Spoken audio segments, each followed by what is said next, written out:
కూడా ఏం చేయాలన్నా సరే మొదట గణపతిని అర్చన చేయాలి. ఆ గణపతి కూడా ఎలా ఉండాలని చెప్పింది హరిద్ర గణపతి అంటే పసుపుతో ఛాయ పసుపుతో గణపతిని చేసి ఆయనకి అర్చన చేయాలి.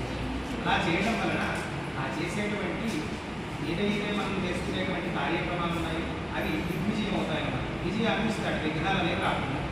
గణపతి చాలా విశేషమైన తత్వం కలిగిన వాళ్ళు. వేదం గణపతి గురించి ఒక్కొక్క వేదం ఒక్కొక్కలా చెప్పుకోవాలి. అథర్వ వేదం అనేది దాంట్లో ఏం చెప్పిందంటే ఆవిర్భూతంచ సృష్టియాలు ప్రకృతి పురుషాలు.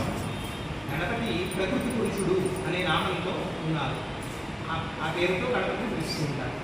ఈ సృష్టి అంతా కూడా ఆవిర్భావం అయ్యేటప్పుడు గణపతి ప్రకృతి పురుషుడు అనే నామంతో ప్రకృతి ఈ సృష్టి అంతా కూడా ఎవరు ఏ ఏ కార్యక్రమాలు చేయాలి అని చెప్పి ఆయనే నిర్దేశించడం జరిగింది. అందుకని ఆ గణపతిని అప్పటి నుంచి భగవంతుడు కూడా ఏం చేయాలన్నా గణపతి అర్చన చేస్తారు. చేశాక గణపతి పూజ చేసుకున్నారు మీ అందరూ కూడా. గణపతి పూజ చేశాక మీరేం చెప్పారు? చివరి శోభనార్థే క్షేమాయ పునరాగమనాయ. శోభనార్థకి శుభ పరంపరమైన క్రతువులు మా చేత మా కుటుంబ సభ్యుల చేత చేయించాలి గణపతి. మళ్ళీ పునరాగమనాయ మళ్ళీ మీకే అర్చన చేస్తూ ఈ శుభ కార్యక్రమాలన్నింటిలో మొదట మిమ్మల్ని అర్చన చేస్తూ మేము కార్యక్రమాలు ప్రారంభిస్తాం అని చెప్పి గణపతి పూజ చేసాక చదవడం చేసే పుణ్యాహ వాచనం. 3 కలశలు ఏర్పరిచి దాంట్లో నీళ్లు పోసి ఎప్పుడు చేసుకుంటూ ఉంటారు ఏదో ఒక దాంట్లో పుణ్యాహం. దాని గురించి వివరంగా తెలుసుకోవాలి. పుణ్యాహ వాచనం అంటే ఏంటి అంటే పుణ్యాన్ని కలగజేసేటువంటి 4 వేదాల్లో ఉన్న మంత్రాలని పుణ్యాహ వాచనం కింద ఏర్పరిచారు. ఆ మంత్రాలు వినడం వల్ల ఆ జలానికి మంత్రజలం శక్తి వస్తుంది. ఆ జలం పుణ్యం చదువుకోవడం వల్ల అందరిలోని కూడా పవిత్రత అనేది ఆ నీడ ద్వారా మీకు చేకూరుతున్నమాట. ఆశీర్వచనం మంత్రపూర్వకంగా జరిగేటువంటి ఆశీర్వచనమే పుణ్యాహ వాచనం. తర్వాత ఈ నాగప్రతిష్టలో జంటనాగ ప్రతిష్టలో సుబ్రహ్మణ్యేశ్వర విగ్రహ ప్రతిష్టలో భాగంగా నవనాగార్చన అనేది జరుగుతుంటారు. నవనాగార్చన గురించి అంటే అనంతం వాసుకం శేషం పద్మనాభంచ కంబరం శంఖపాలం ధృతరాష్ట్రం కక్షకం కాళింత. ఈ యొక్క నవనాగులు ఉన్నారు. వీళ్ళందరూ ఏం చేస్తారంటే జాతకంలో ఉన్నటువంటి కాలసర్పాడి దోషాలు, బుద్ధి దోషాలు, ఇలాంటి దోషాలకి ఈ యొక్క నవనాగులు అర్చన చేస్తే ఆ దోషాలు గుర్తవుతాయి. ఈ దేవతలు నవనాగ దేవతలుగా మండపారాధనలు కూడా ఆవాహన చేసి తర్వాత సుబ్రహ్మణ్యేశ్వరుని అలాగే ఈ యొక్క కులదేవతల్ని వీళ్ళందరినీ కూడా ఇష్టదేవతని మండపంలో ఆవాహన చేశాక ఆ యొక్క విగ్రహానికి ధాన్యాధివాసం అనేది చేస్తారు. విగ్రహం చేసేటప్పుడు విగ్రహం ఎలా తయారవుతుంది? శిల, ఆ శిలని అనేక రకాల చుడితో చెక్కుతూ శుభ్రంగా తయారు చేస్తారు. అలా చేస్తే కానీ దానికి కుడితే దహన, దర్శన, ఉత్పాదన, ప్రాణులధారి అని చెప్పబడుతుంది. అవన్నీ చేస్తే కానీ విగ్రహానికి రూపం కాదు. కనుక ఆ విగ్రహం తయారు చేసేటప్పుడు ఇవన్నీ చేస్తున్నారు. అందుకని ఆ విగ్రహానికి మళ్ళీ చైతన్య శక్తి రావడం కోసం అని చెప్పి మంత్రాలన్నీ వినియోగిస్తూ ధాన్యాధివాసం, జలాధివాసము, క్షీరాధివాసం చేస్తారు. చేశాక సుబ్రహ్మణ్య హోమం, నవనాథ పాశుపత హోమం చేస్తుంది.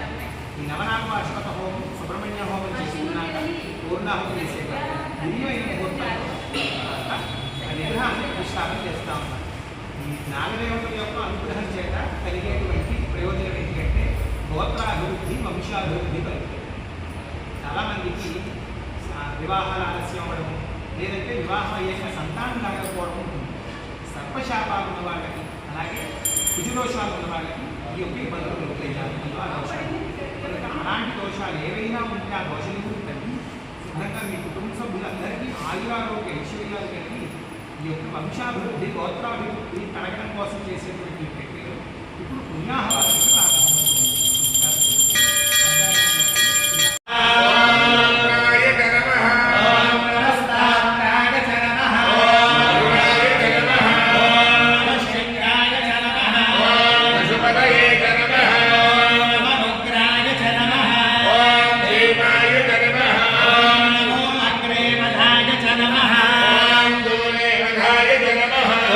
నమో హంద్రే చ నమః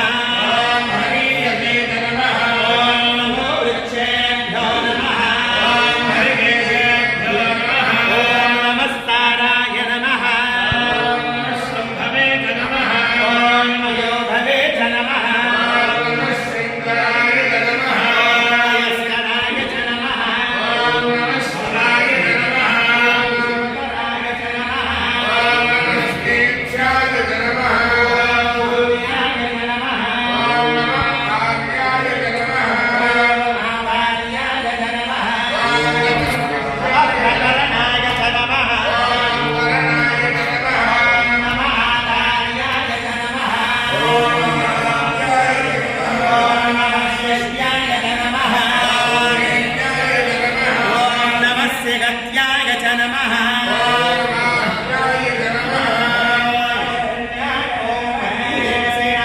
श्री सुब्रह्मण्याय नमः नवनागदेवताय नमो नमः नानाविधपरिमलपत्रपुष्पपूजां समर्पयामि धूपं वनस्पतिर्भवेत् दिव्ये नानागन्धैः सुसंयुतः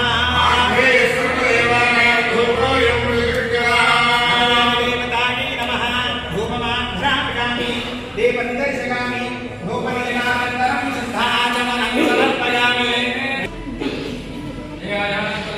सत्यं कर्तेन्द्रनिलयाय अपोस्तोत्रो वस्त्रवती नवनागदेवतायै नमः नारिकेलशकलसहितां अमृतफलां निवेदयामि ॐ प्राणाय स्वाहा ॐ प्राणाय स्वाहा ॐ याय स्वाहा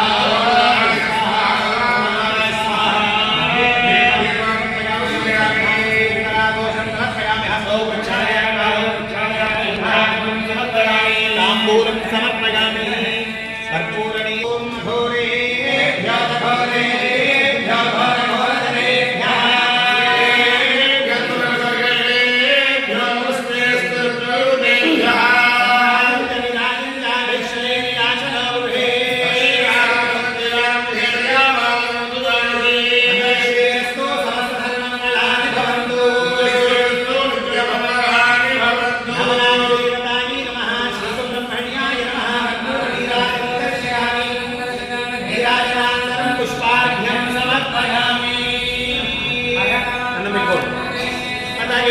हर हर महादेव हर अस्तु सर्पेभ्यो ये च पृथिवी मनो ये अन्तरिक्षे दिव्येभ्यस्तर्पेभ्यो नमः ये रोचने दिवोगे वा सूर्यस्य रश्मिषु सुखकल्परन्तेभ्यस्तर्पेभ्यो नमः भूयानुधानानाङ्गे वा वनस्पतिपूरनो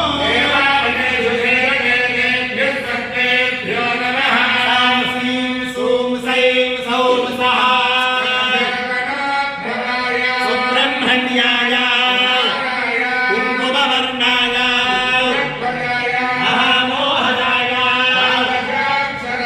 परसैन्यविध्वंसकाय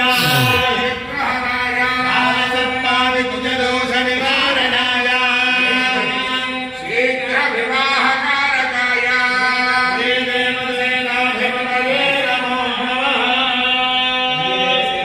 श्री सुब्रह्मण्याय नमः सुवर्णदिव्यमन्त्रपुष्पं समर्पयामि।